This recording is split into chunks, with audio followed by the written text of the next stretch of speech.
I hadn't closely looked at the boy, but when she turns to him on our last words, I get a glimpse of the kind of situation she might be referring to. The kid's glasses are held together with tape over the bridge of his nose. He has a bump the size of a goose egg above his left eyebrow, and the eye below is starting to turn a deep, painful-looking purple. "You're just in time," I casually directed Jordan. "Pizza should be here shortly.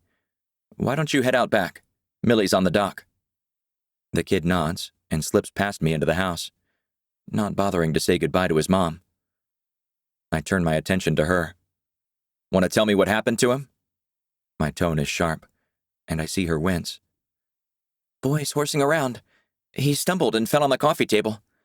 You know how it is," she giggles, checking nervously over her shoulder. "I best get going. I'll pick him up later." She uses the arrival of the pizza delivery guy as a distraction, and is off before I can get any more out of her. "What's that all about?" Alex asks me when I walk outside with a bag of pop, a couple of boxes of pizza, and a roll of paper towel. He nods in the direction of Jordan, sitting cross-legged next to Millie at the end of the dock. She looks like she's talking, her head bent toward him. The twins are still bobbing in the water, and observe from a distance.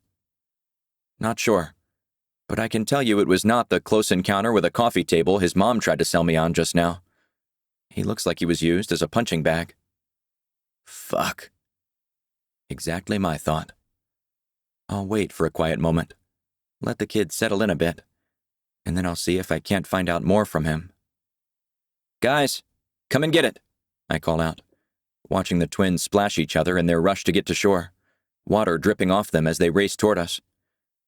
Millie and Jordan follow a lot slower, with Boulder at their heels, still appearing to be in conversation. "Grab a towel and dry off first," Alex instructs his sons. "You're gonna get the pizza soggy." The boys comply without complaint. Good kids, these two. They chatter good-naturedly all through lunch, making Millie smile, and even managing to involve Jordan in some of their antics. By the time the troops go back out to the dock, their bellies full, the twins are walking on either side of the older boy, Millie behind them with the life vests. They plan on taking turns going out on the paddle boat. When I turn back to Alex, I catch him tucking his phone back in his pocket. He shrugs when he notices me looking. "Sent Freddie a text," he explains. "Figured maybe she could pop in on her way home. She's good with kids." I nod my agreement. She's probably better equipped to deal with Jordan. The clicking of the PET scan is a lot kinder on the ears than the loud banging from the MRI. Although still claustrophobic inside the full body tube, I don't feel like my head's about to blow off. I thought I was just getting the MRI this morning, but it turned out they had me scheduled for both. The radiologist explained that given my history, they felt it was necessary to be as thorough as possible and suggested a PET scan would provide a more complete picture. They'd had a cancellation this morning, and since I was already there, it would be easy to slip me in. He didn't say much else. He didn't need to. I get it. This is not my first parade. Part of me feels guilty for lying to Alex about my appointment. Omitting information is as good as lying.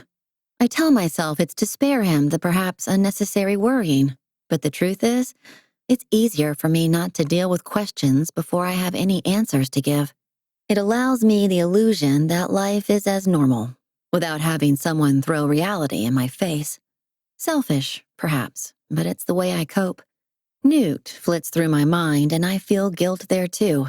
It's hardly fair to him to start something now, but a selfish part of me wants that feeling of normalcy he gives me. Being seen and treated as a person, not a patient. When the narrow metal slab I'm lying on is slowly pulled from the tube, the hair by my ears is wet from the escaping tears. "Are you okay?" the technician asks with concern. "I'm fine." I force a smile, swinging my legs over the side. Too much time to think in there. "I'm sure," she says kindly. She leaves me to get dressed, which I do in short order.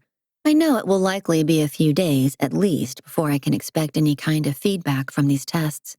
I hate this part. The waiting.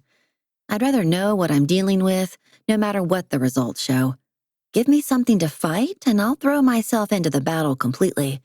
But don't ask me to sit on my hands. I'm not good at that. I'd left it so long, too long.